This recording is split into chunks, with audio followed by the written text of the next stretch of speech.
आइए आज हम जानेंगे एबीसी अकाउंट के बारे में, अपार आईडी के बारे में और इसका इस्तेमाल क्या है, कौन इसे बना सकते हैं, क्यों इसे बनाना चाहिए, किस किस के लिए इसके उपयोगी है और किस तरह से उपयोगी है। तो जो अपार आईडी है वो एक तरह का automated permanent academic account registry है। उसका फुल फॉर्म यही है, जो गवर्नमेंट के द्वारा बनाया गया है।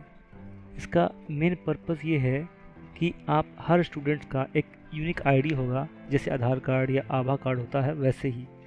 और ये एक यूनिक आईडी है जहाँ पे आपके एजुकेशन इंस्टीट्यूट के द्वारा अर्न किए हुए सारे क्रेडिट स्कोर या क्रेडिट जो भी आप रिजल्ट अर्न करोगे वो आपको एक ही जगह सेंट्रलाइज बेसिस में दिख जाए। ये इसका मेन मकसद है बनाने का। एकेडमिक बैंक क्रेडिट्स इसका पूरा नाम है। ABC शॉर्ट फॉर्म में आप लोगों को सुना होगा। तो आइए जानते हैं डिटेल में अपार आईडी क्या है।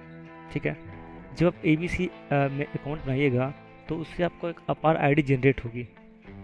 उसका फुल फॉर्म है ऑटोमेटेड परमानेंट एकेडमिक अकाउंट। ये उसका फुल फॉर्म है अकाउंट रजिस्ट्री, जिसका आप यहाँ पर देख रहे होंगे।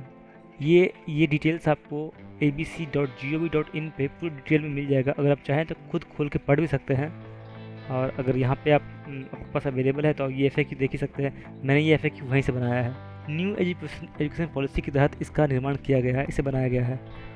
और सेकंड क्वेश्चन है, why do student in India need to register APAAR ID. Student जो इंडिया के हैं उनको क्यों चाहिए, ये क्या ज़रूरत आ गई। जितने भी स्टूडेंट्स हैं जो पढ़ रहे हैं उनको ये बनाना बहुत ज़रूरी है। ये 12 डिजिट मतलब 12 अंकों का एक डिजिटली जनरेटेड नंबर है जो सारी चीज़ें मैनेज करेगी। जितने भी एकेडमिक क्रेडिट्स आप डिग्री में या उसके हायर में, डिप्लोमा में, सर्टिफिकेट में, ट्रेनिंग प्रोग्राम्स में या एक्स्ट्रा करिकुलम एक्टिविटी या कहीं से भी अचीव करोगे, अकम्प्लिश करोगे, गेन करोगे, तो वो ये अपार आईडी के थ्रू एक सिंगल डेटाबेस में दिखेगा। तो आप कहीं से भी कुछ भी एजुकेशन प्राप्त करोगे और अगर आपके पास अपार आईडी है तो ये सारी चीज़ें अपार आईडी के अकॉर्डिंगली अपार अकाउंट पे दिख जाएगा, मतलब ABC अकाउंट पे दिख जाएगा। तो ये एक बहुत ही अच्छी सुविधा दे रखी है इन लोगों ने, इन्होंने नया बनाया है। ओके, अपार आईडी कैसे बनेगा या किस तरह से लिंक है, कैसे कनेक्टेड है। ठीक है, तो जो डिजी लॉकर अकाउंट है, बहुत लोगों के पास डिजी लॉकर अकाउंट होगा, कुछ लोगों के पास नहीं होगा। जिसके पास नहीं है उन्हें डिजी लॉकर अकाउंट बनाना पड़ेगा। डिजी लॉकर अकाउंट हर अपार आईडी का बेस होगा, क्योंकि बिना डिजी लॉकर अकाउंट के आप ABC या अपार आईडी नहीं बना पाओगे। तो अगर आपको डिजी लॉकर का अकाउंट नहीं है, वो बनाना है, तो उसके लिए मैं एक अलग से वीडियो बना दूंगा, आप उससे बना सकते हैं, बना लीजिएगा। बट फिलहाल हम आते हैं अपार आईडी का। ये डिजी लॉकर के अंदर ही बनेगा या बनता है, और इसके अंदर आपको जाके जनरेट करना है और ये खुद से एक आईडी आपको मिल जाएगी।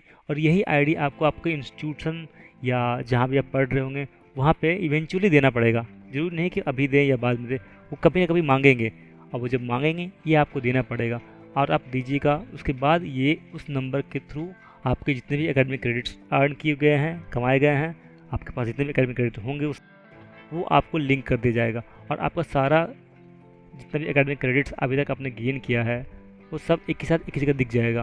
क्वेश्चन नंबर 5 पे आते हैं, अपार आईडी कैसे हेल्पफुल है। अज्यूम कीजिए आप किसी इंस्टीट्यूट में कुछ कोर्स किए, ठीक है, आपने वहाँ पे 10 क्रेडिट अर्न किया इंस्टीट्यूट पे, और कुछ एक्स्ट्रा क्रेडिट के लिए आप कहीं और किसी और इंस्टीट्यूट में पढ़ाई किए, 1 महीने, 2 महीने, 4 महीने, 3 महीने, तो आपको वहाँ से भी कुछ क्रेडिट पॉइंट्स मिल गए। तो वो उस इंस्टीट्यूट का है, ये इस इंस्टीट्यूट का, दोनों एक साथ कैसे होगा, दोनों एक साथ कैसे दिखेगा, कैसे आएगा। इसी के लिए अपार आईडी का इस्तेमाल किया जा रहा है या किया जाएगा। जैसे ही आप अगले इंस्टीट्यूट में जाओगे, आप बताओगे आपके पास अपार आईडी है, अपार आईडी का नंबर ये है, तो आप उनको दोगे, वो आपको इसी आईडी पे आपका जो क्रेडिट स्कोर, जो गेन किया आपने क्रेडिट स्कोर, वो अटैच कर देंगे, लॉगिन कर देंगे, और वो आपको एक ही साथ दिख जाएगा। तो आपका जो आपकी मेन आईडी होगी उस पर आपको सब दिख जाएगा। अज्यूम कीजिए किसी डिग्री को पास करने के लिए आपके पास 15 क्रेडिट चाहिए, तभी आपको सर्टिफिकेट मिलेगा, और आपके पास उस इंस्टीट्यूट के थ्रू 10 क्रेडिट हैं, बट आपने 5 क्रेडिट कहीं और से किसी और इंस्टीट्यूट में, किसी और डिग्री, किसी और कोर्स के थ्रू गेन कर लिया, तो भी आपको अल्टीमेटली 15 क्रेडिट्स हो गए। इसका मतलब आप उस डिग्री सर्टिफिकेट प्रोग्राम के लिए पास करने के लिए एलिजिबल हो गए। अभी आपको सर्टिफिकेट उनको देना ही पड़ेगा, क्योंकि आपके पास 15 क्रेडिट्स आ गए हैं। ओके, कौन कौन बेनिफिट करेगा अपार आईडी से। एक student, life long learner, teacher, parent, कोई भी बना सकता है। आप पढ़ रहे हो, नहीं पढ़ रहे हैं, आप डिग्री में हैं, PG में हैं, फ़र्क नहीं पड़ता। अगर आपको आगे पढ़ते रहना है तो आप इसको बनाइए, इस्तेमाल कीजिए, कभी भी कहीं भी ज़रूरत पड़ सकती है। How does APAAR ID empower schools and contribute to improve academic management, ये मैंने ऑलरेडी बता दिया है। अगर आपको अभी भी कुछ क्वेश्चंस होंगे तो आप नीचे कमेंट कर दीजिएगा, मैं वापस से एक नया वीडियो में आंसर कर दिया करूँगा या रिप्लाई कर दिया करूँगा। तो एक बार आप अपार आईडी ज़रूर बनाएं, हर कोई बना सकते हैं, बनाना बहुत ही आसान है। मैंने पिछले वीडियो में ऑलरेडी बनाना बता चुका हूँ। आपको बस डिजीलॉकर में अकाउंट बनाना है। एक बार आपने डिजीलॉकर में अकाउंट बना लिया, उसके बाद उसमें सर्च मारना है अपार आईडी और आपको डिटेल्स ऑटोमेटिकली पुलअप हो जाएगा। उसमें आपको जेंडर, नेम जो भी भरा हुआ है वो आ जाएगा। आप अगर आपके पास रोल नंबर है तो रोल नंबर भरना है, अगर रोल नंबर नहीं है तो आप नन करके भी आगे बढ़ सकते हैं। अगर रजिस्ट्रेशन नंबर है तो आप रजिस्ट्रेशन नंबर के थ्रू आगे जा सकते हैं। आपके पास रोल नंबर हो या ना हो, आप अपार आईडी बना सकते हैं। आप पढ़ रहे हैं या नहीं पढ़ रहे हैं, फिर भी आप अपार आईडी बना सकते हैं। ये हर किसी के लिए मुफ्त है, इसका कोई डेट नहीं है कि हाँ कब तक बनाना है।